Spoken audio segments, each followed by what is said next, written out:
This is the second part in a series on how we created our recent gas tanks promo video. That's the video that showed off our free gas tank model and textures pack. The promo was created with iClone, which is a movie maker based around the machinima concept. Machinima is an art form that really has taken off over the past decade, where people create videos by manipulating the characters in popular computer games while recording clips from the game and then combining it with their own audio tracks. For example, you may have run across this machinima that was created using World of Warcraft.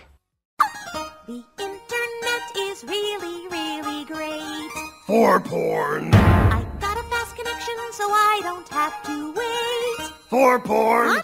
iClone takes all the popular aspects of using game engines for machinima, production speed, ease of use, fun, and then tops it all off with a professional 3D environment so you can swap out textures, models, add special effects, and so on. So let's take a look at how some of this might be done in iClone. The first thing we'll want to do is set up the proper aspect ratio. You can see that the default aspect ratio is 4:3, but if you like to work in widescreen as I do, you'll want to go to Export Video, and then type in what final resolution you'll be working with. In this case, I'll say 1280 by 720. And then let's import our gas tanks by going to Set, Props, and then clicking the Import button here. Now these are the gas tanks we created in the first part of this two-part series, so if you don't have these, you might want to go back to the previous video. Just double-click each tank. And with this tool selected here, I can left drag to position each tank and right drag to rotate it a bit. So I'll go through each tank one after the other and just arrange them nicely.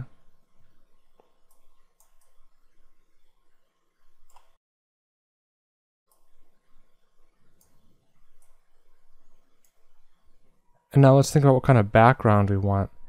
For this video, let's go with a solid background, solid black background. You can do that at Stage 2D background.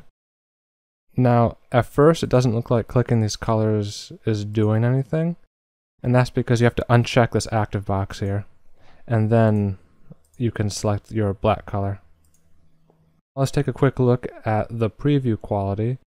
If you select this tool here, you can pan by left dragging, pivot your view by right dragging, and zoom by holding both mouse buttons down simultaneously. And you can see that the texture quality is what we expect. Now, if it isn't in your case, then click the Preferences button here, and then make sure that quality is set to high and that also max map size is high enough that it isn't downsampling any of the texture maps. The next step is to create some cameras and animate them flying through the scene. Now, before you do any animation, if you want your final video to have a music track, you're going to want to import that now, and you can do that by going to Set, Music, and import a music track. And you want to do that at the beginning so that as you set up your camera movements, animations, and all those effects, they'll be in time with the music. But for this video, we're going to skip the music and just concentrate on the visuals.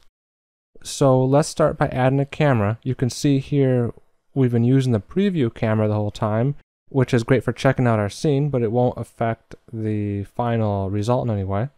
So you can add a camera by clicking Stage, Camera, and then Add right there.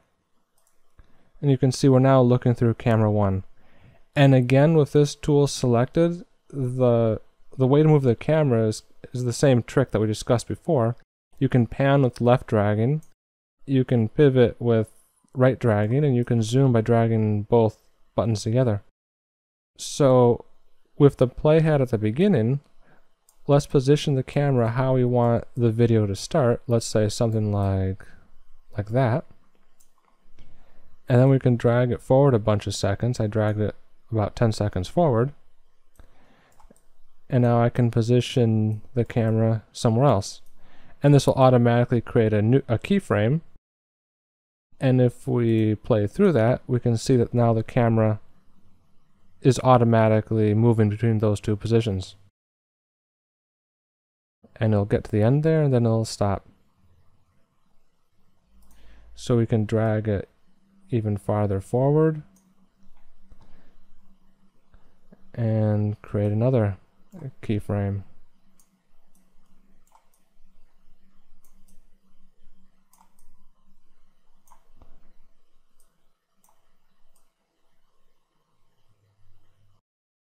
And you can see how there's a bit of a bounce right there. I'll just play at normal speed so you can see it. Bounce. And there are a number of ways to get rid of that. One, you could set up paths and you could attach the camera to the path and have it flow through the scene in a nice way. But a way that I'll show you today is how to use multiple cameras and switch between them, which will give a nice cut-in effect. And the way we'll switch the cameras, that bouncing won't be visible in the final result anyway, so it won't really matter. So to create a second camera, you can click that button there and go to the beginning of the timeline, and then add another camera, the same way as we did before, and you can see that camera 2 is now selected. And now let's set up some motion for that. Let's say for this camera we want it to be really nice and close on one of the gas tanks.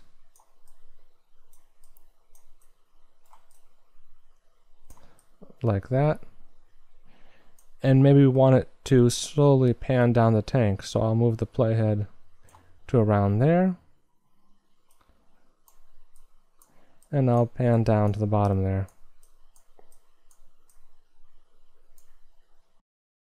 And you can see the motion of that camera.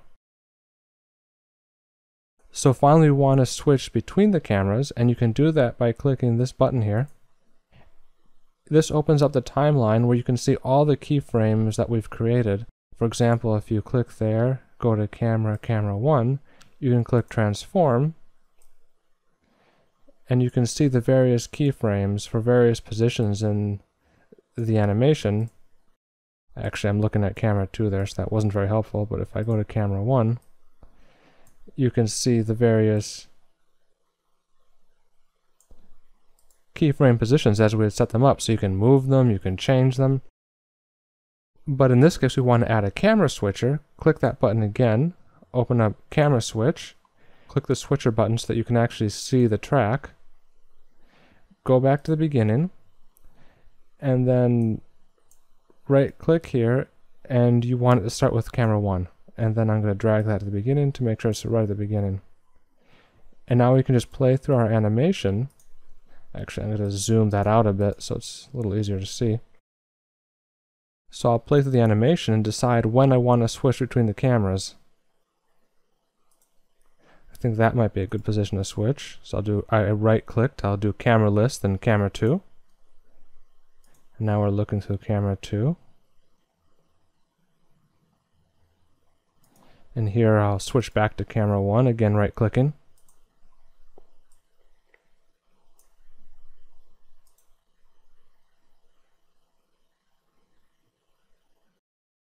Then I'll switch back to camera 1 again. Or camera 2 actually.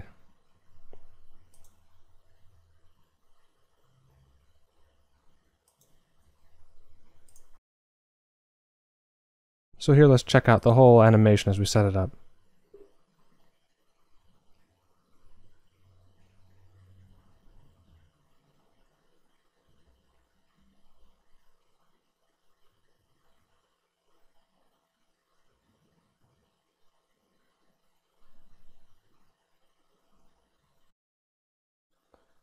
Now let's animate some lights.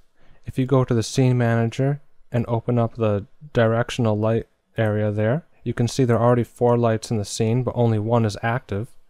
Select the active light, and with this tool selected, I can right drag to position it how I want, and just like we did before, if we move the playhead, we can add different keyframes to move it to different positions. And now you can see as the animation plays on, the light moves to follow the camera. And if I want to create a second light, I can just activate it there. And I might want to start that light at black, but as the animation progresses, maybe I want to turn that into a nice blue light there. And also I'll have that from the side.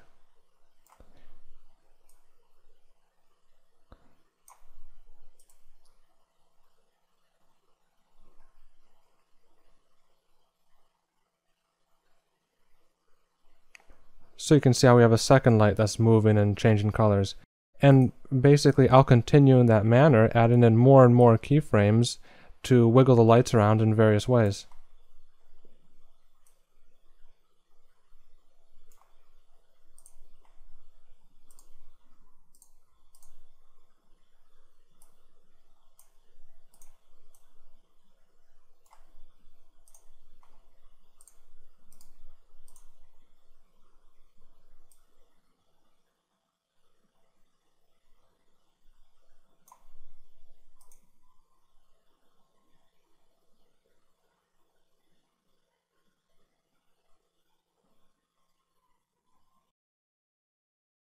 And so here's our final result with the animated lights.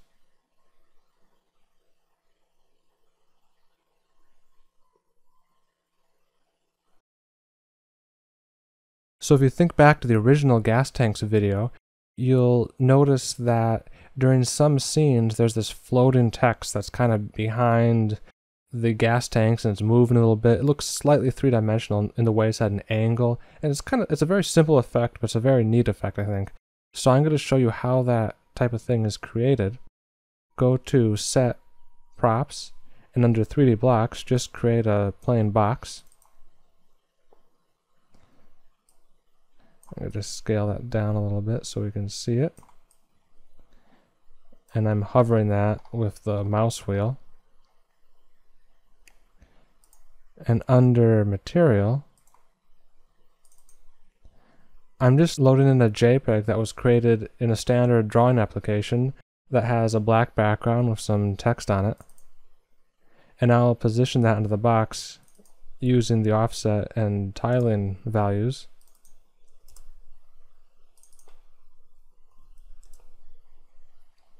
And I want this box to be flat, and I can actually eradicate the third dimension by going to Transform here and setting the Y scale to 0. So now I just have to decide what scene I want the text to appear in, and let's say I'd like it in this scene. So I'm going to just position that the way I might want it to appear. And the text is rotating a little bit there. I don't know if you can see that. I'm going to fix that just by removing the first keyframe. Under the box here, Transform, if you go to the beginning, I'm going to delete that keyframe, so now that it's always oriented the same way. And that looks pretty good. So the problem you might notice is that the text appears throughout the whole animation. Like, I don't want it to appear there. I only want it to appear during this one camera switch. So if I go back to the beginning of the animation, I can turn visible off. Then I want to go exactly to that one frame here where it should appear, and I want to be exact about it, so I'm going to open up the timeline.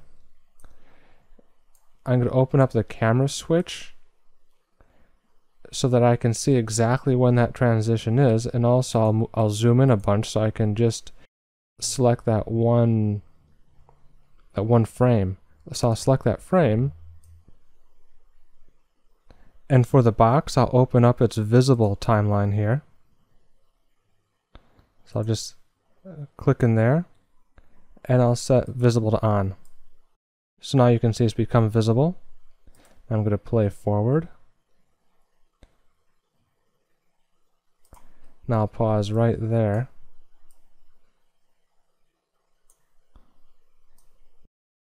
Again, I can see here's where the camera switch is, so I'm going to select that one frame, and I'll select visible to off.